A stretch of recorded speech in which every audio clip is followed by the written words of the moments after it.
இன்றைக்கி நான் ஓமப்பொடி செய்கிறேன். இது சவுத் இந்தியன் ஸ்நாக். இது ரொம்ப டேஸ்டியாக இருக்கும். அந்த காலத்துலாம் வீட்டிலே தான் செய்வாங்க, இப்போ எல்லாம் வெளியே கிடைக்குது. ஓகே, அதுக்கு என்னென்ன இன்க்ரீடியன்ஸ் தேவை, சாமான்லாம் என்ன தேவைன்னா, நான் 1 கப், இது பாருங்கள் 1 கப் போட்டுருக்கு இல்லையா, 1 கப் இது கடலை மாவு, கடையில் வாங்கின கடலை மாவு தான். இது வந்து 1/2 கப்புக்கு கொஞ்சம் கம்மியாக அரிசி மாவு, வீட்டில் செய்த அரிசி மாவு இது.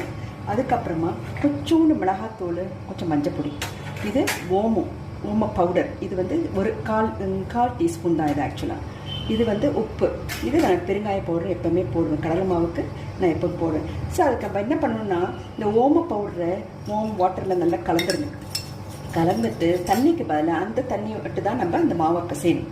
அப்போ ஓகேவா. அதுக்கப்புறமா என்ன பண்ணுன்னா, இந்த ஓமப்பொடி அச்சு இருக்குது பார்த்திங்கன்னா, பொடியாக இருக்கும் மெலிசா, அது வந்து நல்லா எண்ணெய் தடவிட்டு, இதில் எண்ணெய் தடவிட்டு இப்படி போடணும். அப்போ அழகாக உங்களுக்கு புளிய வரும் ஃபஸ்ட். அதுக்கப்புறமா நம்ம